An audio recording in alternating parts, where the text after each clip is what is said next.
Right, I'm going to show you how to replace the battery in a Jaguar keyring. So I've got a Jaguar XF, and this is how you do it. Okay, so you slide that bit out. It might be a little bit hard to slide out initially. Mine slides out quite well because I've dropped the keys quite often. Anyway, slide it out and it comes off. You then have a little key. Okay, so you actually pull the key bit out.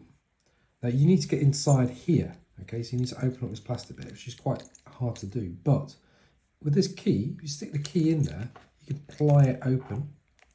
There you go, a bit of a twist. Opens up, and you see a little battery. So the battery is a, there you go, it slides out. It is a CR2032 battery.